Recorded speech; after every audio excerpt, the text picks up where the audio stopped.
ใส่ก่อนหัวแล้วเอ้าเฮ้ยอ๋อยังบ่ให้ลากมาเลยอาทูจาก่อนจาก้อนเลยนี่เฮ้สินี่ลูกก่อนเขาบอกกินได้ทูจาก่อนนบหน่อยนบไปขายบระบบเครื่องมื้อน่ะเรียบร้อยได้เท่าไหร่เลย12,000ชื่อยังมาให้ดู12,000ชื่ออ้อจอดลอยอีกให้ใส่ราคาใส่ราคาเลยใส่รถจ้ะเอาหาเลยตรงนี้มารถอ้าวบ้าน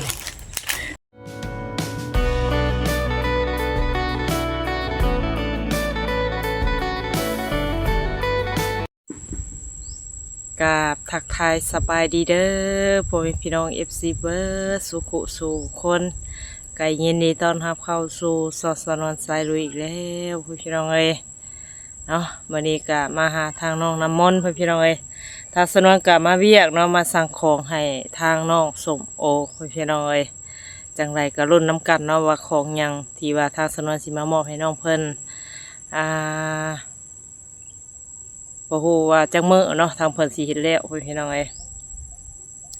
ก็ที่นี่ก็เลยแวะมาเยี่ยมมายามทางน้องน้ำมนต์เพิ่นเนาะ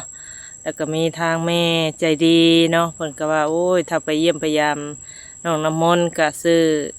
เอลซีหรือว่าขนมข้าวต้มหั่นล่ะเนาะต้อนน้องน้ำมนต์เด้อว่าซั่นเนาะโดยมื้อนี้ก็ทางสนวนก็เลยมาแวะหาน้องมนต์เนาะพี่น้องเนาะหลังจากหันก็พุ่นละไปหาทางน้องสมโอและกับเมื่อพี่น้องเอ้ยทางสนวนกันแล้วเนาะบอกไปบ่มาทางใดก็อยู่แถวนี้แหละพี่น้องเอ้ยคือว่าแดดไปไกลบ่ได้เนาะทางสนวนก็ย้อมไปพี่น้องเอ้ยจะสิไปทางใดเนาะก็เลยกลับไปกลับมาแถวไก่นะพี่น้องเอ้ยจังใดก็อย่าเผาเปิดเผาในกันเด้อเนาะอย่าลืมติดตามและกดไลค์กดแชร์เป็นกำลังใจให้ในเด้อพี่น้องเอ้ยผมมีกำลังใจสู้ต่อทางสนวนก็ได้เนาะจังไรบ่ว่าระยะห่างพุ่นละเข้าไปหาทางสาวโมเพิ่นเนาะเป็นจังไรเฮือนซานลานแปดเพิ่นได้ทำความสะอาดตามที่จุดประสงค์เพิ่นว่านำสาวนวลได้บ่ได้วันอะไรเนาะจังไรก็ไปเบิ่งไปชมกันเลยพี่น้องเอ้ยโดย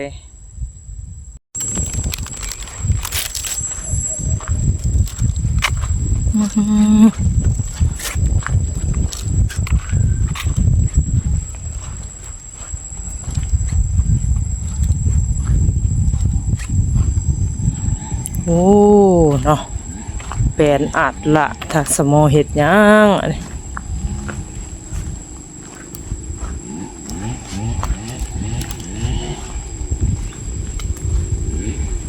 สมอเห็ดยังนะโอ้โตคือสะอาดแท้เฮือนบัดนี่เนาะโอ้สะอาดคักไอ้ดีบัดสะอาดกว่าเก่าพี่น้องเอ้ยเนาะใครแน่ดอกแบบนี้เตียงมานั่งเลยไว้นั่งเลยบัดนี้ยังบ่เรียบร้อยปานใดของกินของอยู่เพิ่น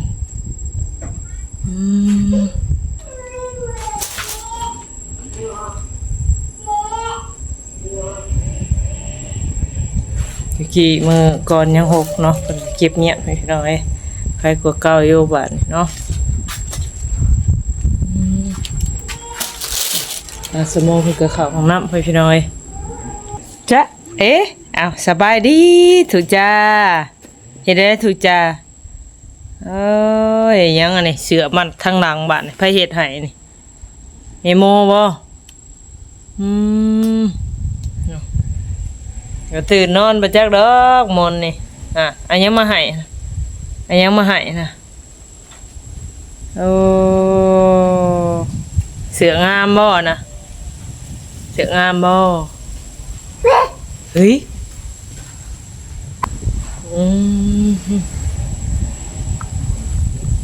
ป้ายังอันนี้สาวจีน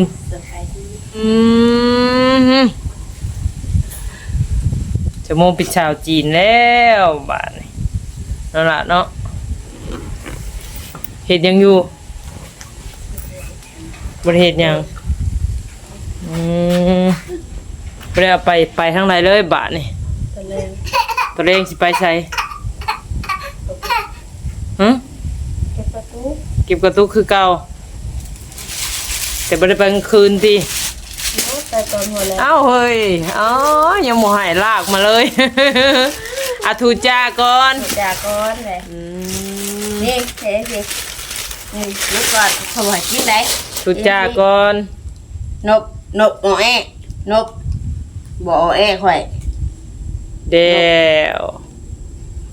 เห็นสิภาษาเขาบอกกินไหน ไปขายไประบบเครื่องมื้อน่ะเรียบร้อยได้เท่าไหร่เลย 12,000ชื่อยังมาให้ดู12,000 ชื่อก็เจาะหล่อ เจาะร้อยอีก ให้ใส่ราคา ใส่หลังคาเลย เลย เอาใส่รถซะ เขาว่าแล้วตรงนี้มารถ อ้าวบ้าน อยู่เลยในสวนมา คือไปคิดว่าผัวมาขโมยเอาไปเลยใช่เลยเอาไว้เรื่อยๆเวลาสิไปก็คือไปเอาอยู่พุ่น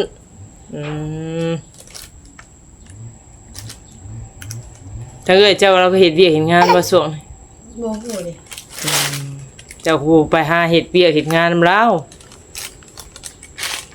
มีเพลงมัน นั่นแล้วอยู่ละเมแต่ที่แรกว่ายังเอาคืนเพิ่นอยู่แซ่บบ่อีหล่ะแซ่บบ่โดยซะแซ่บบ่อ่า อาทิตย์หน้ายังสิจะวันเกิดอะไรกัน อาทิตย์หน้ามันกลายแล้วไปจากวันเกิดน่ะ ยัง กับวันจันทร์ อืม มื้ออื่น หึ แต่ว่าหาเงินบ่ทัน มื้ออื่นวันเกิด แต่ว่าหาเงินบ่ทันต้องเลื่อนไปอาทิตย์ เฮ้ยนี่เด้ข่อยเอามาให้เด้นี่เนาะอาหายบ่อยละโอ้มีน้ำใจอยากแบ่งอันนี้เอียงทาคิ้วลูกแดงๆค่ะ เพื่อนนั้นได้ทา สติ๊กบ่ สติกเก็บมากระทาไปจนหมด ชูมือนี่คือแบบว่าไปเศร้าจนฮอดแดงเนี่ยจังไปกับลูก ไปแต่ตอนหัวแรงบ่ได้อยู่เลย ไปจักโมงเนี่ย ไปหาโมงประมาณไปหาโมงหา11โมง เจ้าก็มานอนพี่ปาติโทสมองสร้างไปให้แบบนั้น เอาเผื่อมันสิอันนั้นได้เดิ หึ เผื่อกับไปกับคงบ่ได้ทันขี้เหนียว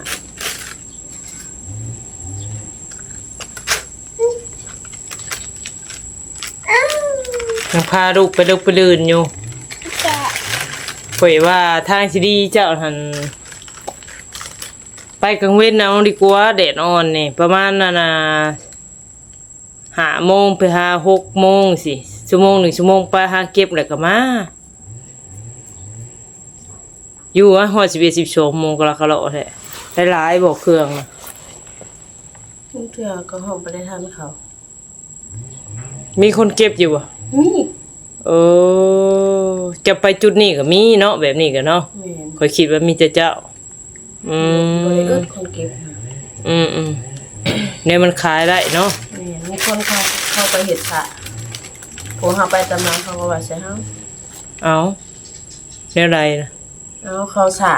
แล้วเขาบ่เก็บเด้ โอ้แบบอันคุยอันขยะหน้าบ้านเขาทำบ่ แม่น โอ้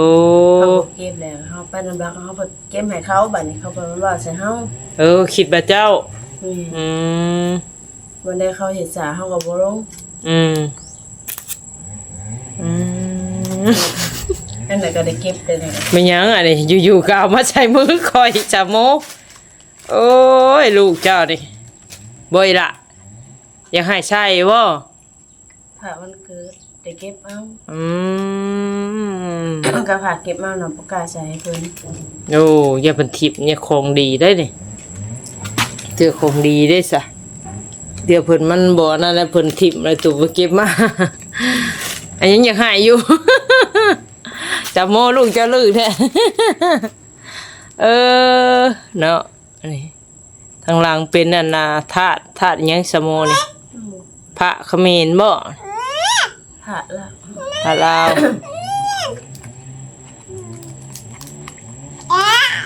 โอ้น้องมนต์นี่เพิ่นอยากให้อันใส่พระบ่นี่เนาะพอ กินต้องกินนมบัดนี้สิคัดทุ่งเบิ่งบัดนี้ เสะกินได้บ่ข้าวน่ะไอ้ดาเอาไว้บูชาไว้บูชาเด้อ จะผ่าวันยังเนี่ย ซื้อมันดีใจแล้วเนาะ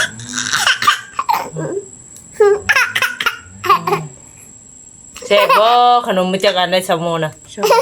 ชงเลยจะว่าลูกบ่ได้กินข้าวไปจากดอกอัน มากินหูกินอีดอก แม่นบ่ เด้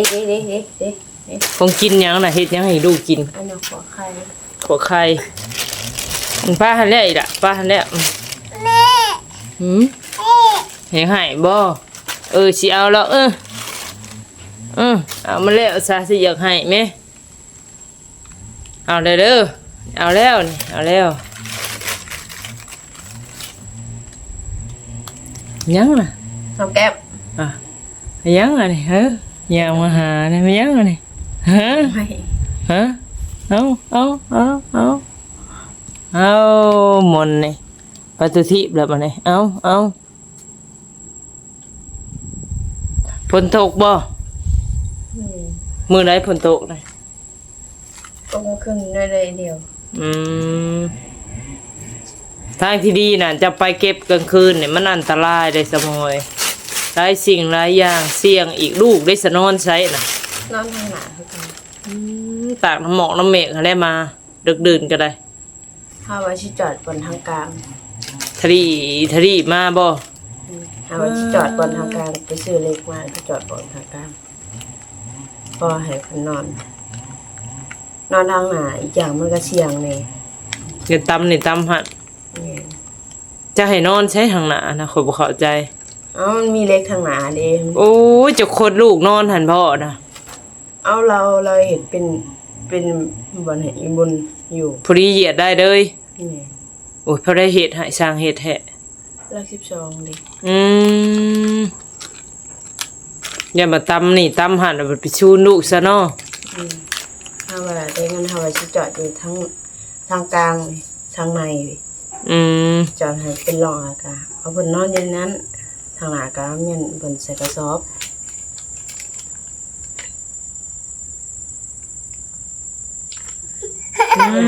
อารมณ์ดีแต่เงียบคนเนี้ย แต่เวลาเขาขับรถไปแล้วเพิ่นมักยืนหั่นนะแล้วเขาอยากพี่ตก แม่นหั้นแล้วตัวนั้นน่ะเราครัวนี่เอาหั่นน่ะครัวสิกลงแล้วเดี๋ยวมา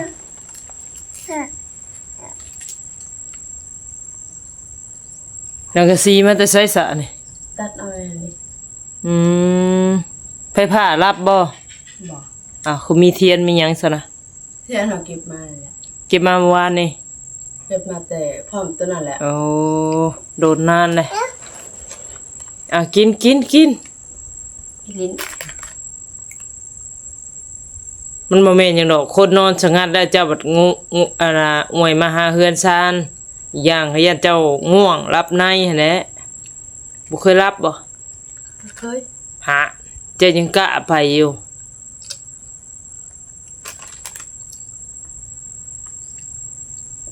กินโลดอีละเอ้ยบ่ให้ก็ย่าชื่อมาฝากเจ้าแหละนี่เด้อเป็นทางยายเด้อยายฝั่งไทยเด้อ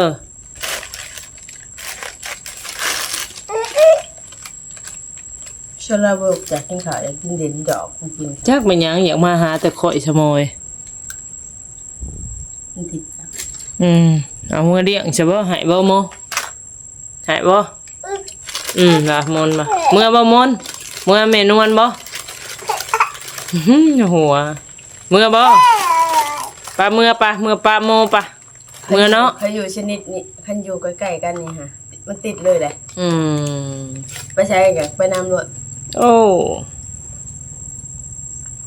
อุ้ยกินเก่งแท้เฮ้ยหามีโมชื่อหยังให้กินมื้อน่ะฮะบ่ จอดรอ หาดไผน่ะเขกมาแต่ไสน่ะไปแล้วอืม จักโมงมื้อ11 โมง หึ 11 โมง เอียงเลยจะเว้าอีหยังเลย เพราะว่ามัน11 โมง 11จังไดมันบ่ายโมงแล้วยัง5นาทีก็บ่ายโมงเต็มจะยังบ่ได้กินข้าวเป็นบ่ กินแล้ว กินแล้ว บ่เห็นเขา ให้เห็นนักเรียนเด้ โอ้เขาเลิกแล้วเขาเลิกแต่11โมงพุ่นนักเรียนน่ะเบิ่งหานุ่งส่งอยู่ว่านี่จึเอ้ยนุ่งส่งอยู่เนาะฮ่าไผเป็นมนต์น่ะไผสื่อมนต์เด้แม่ก็ยังเก็บบ่เรียบร้อยอยู่เหยื่อก็เลยจุได้บ่สุดเฮาน่ะ จุดครับ จุแต่บ่ไหม้ไปทูมาเนาะบ้านนี่เอาไปพี่น้อย บ่ายเลย น้องสาวโทรมาแต่ไทยเนาะคุยกับเพิ่นอีหยังล่ะนะโอ้เจ็บหัวแล้วมนต์เอ้ยบาดนี่เด่นแฮงเจ็บหัวแล้วบาดนี่ยาปลาเซตามอนแล้วแม่นบ่สมอง เอ๊ะ อย่ารีบนี่เชื่อ หนึ่งข้าวกินบ่แต่ละมื้ออยู่ใช้ละไม่ทูเฮือนอยู่ใช้เขาซื้อมาให้เมื่อกี้นะ จะไป คือมาเอาไว้ทูอยู่บ่ทางเฮือนน่ะ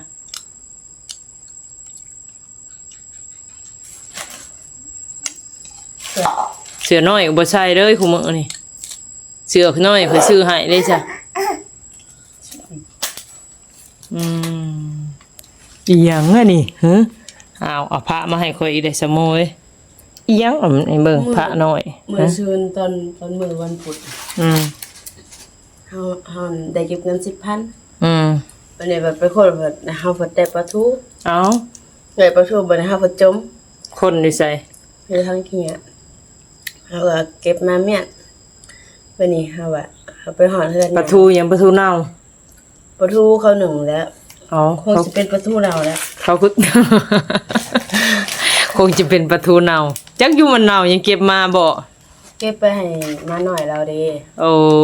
ใครอยู่จะกินได้สะโมเอ้ยเจ็บป่วยโซมาบ่มีไปเบิ่งลูกเจ้าใด มันเถื่อมันก็ยังดีๆอยู่เลย ดีก็บ่กินยันมีสารมีหยังฮะ วันนี้แล้วเขาก็จมโอ้ยมื้อสุกสิซื้อเล็กปลาก่อนซื้อเล็กปลากอกปลาแกงปลาน้อยปลาใหญ่ โอ้ วันเฮามื้อวันศุกร์มาเฮาบ่ไปซื้อซะไปซื้อตามเลขเงิน บ่ได้มันออกบ่บัดนี้ ออก ให้ว่าเด็กลาวบ่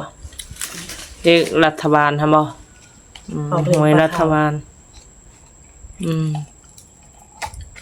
อย่าไปเชื่อมันได้ตัวนี้ก็การพนันเชื่อแน่บ่เชื่อแน่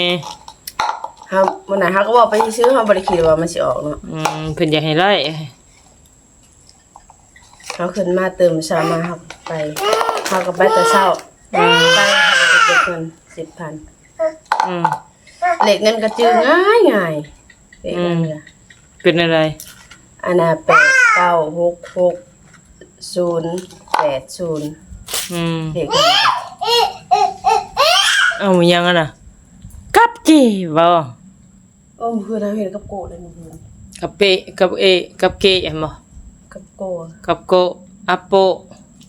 บ่เฮ้ยเอ๊ะเฮ้ยจะเอ๊ะเอาล่ะโอ้ยสิไปอมอยู่อมสมมุ ปวดออกบ่หลายค่ะปวดปะคาย ปวดปะคายบ่หลาย ไปขายใส่ เขา เจ้านำไปขายได้บ่เลยได้จักพัน ทั้งสวยทั้งได้50,000โอ้ เพิ่นก็สวยแล้ว เนาะ แต่ก็บ่เคยเข้าไปจักเทื่อ ขับไปขายหอนหันคำเห็ดประตูที่เจ้าอย่าอมนะอีหละมันเปื้อนเลยนี่ ได้หอดเหรียญ เรียนยัง ผ่านเลย เหรียญบาทบาทเหรียญ เรียนบะ เพิ่นเน็ตตัวไปเรียนนี่ เอาเก็บไว้ให้ลูกจะกินลายเด้อแม่เด้อเก็บไว้ให้ลูกมันครึ่งชบเลยฮะ โอ้ เพิ่นได้เห็นอีก กินมันลายเตอะมันนี่มอนแซ่บบ่เลยล่ะ เอ้ย เฮ้ย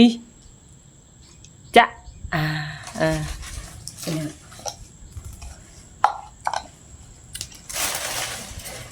เอากลับป้าเด้อมอนเด้อกลับป้าเด้อ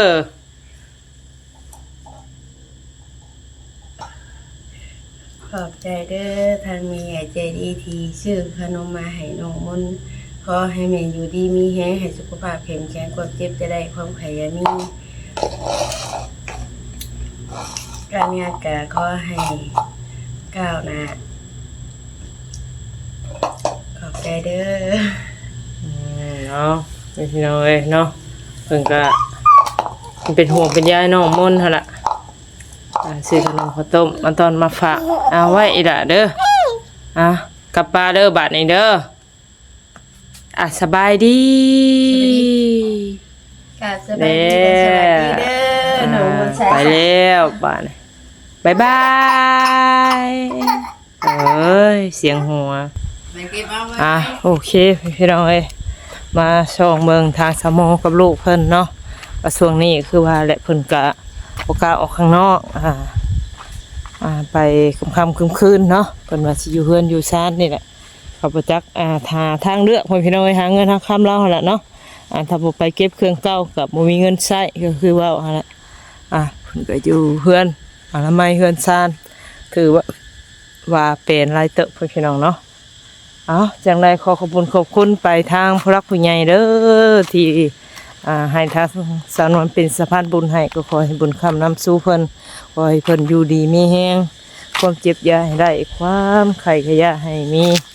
ปรารถนาสิ่งใดก็ขอให้ได้สมความปรารถนาและตั้งใจสำหรับคลิปนี้ไปแล้วพี่น้องเอ้ยก็กล่าวคำว่าสบายดี